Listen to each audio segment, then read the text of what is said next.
In Ohio, state leaders ordering polls closed just hours before primary voting was set to begin there. The governor making that controversial announcement after a judge initially denied his request for the election to be postponed over coronavirus concerns.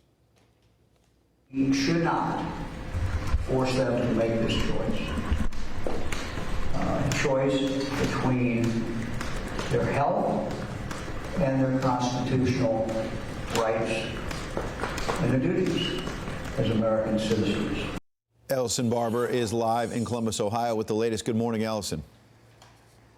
Good morning, Ed. To say that things have been confusing here in the last 24 hours or so is a bit of an understatement. Some people actually tried to show up to various poll locations this morning thinking that they could vote, only to then find out that it actually was not happening today. They were greeted by signs on the door saying that it had been postponed.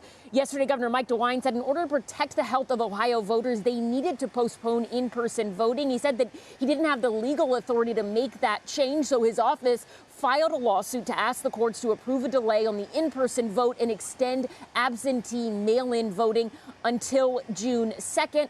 But a judge in Franklin County denied that request. It seemed voting was back on. Poll workers were told to show up. Then Governor DeWine announced that the election would not happen. And Ohio's health director, Dr. Amy Atkin, will order the polls closed as a health emergency.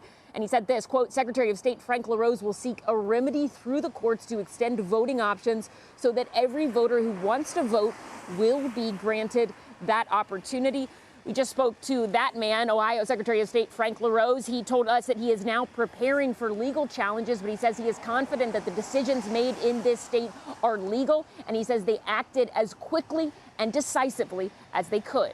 Listen here. I'm confident that we made the right choice and the legally correct choice as well. I don't think any of us that serve in positions of responsibility can ever look back and say we did everything 100% perfectly, right? Hindsight's always 20/20. What I know is that Governor DeWine acted to protect health and safety. What I know is that I immediately responded to protect the integrity of our elections and the confidence people have in our elections. I know that the governor stands by his decision. I stand by mine.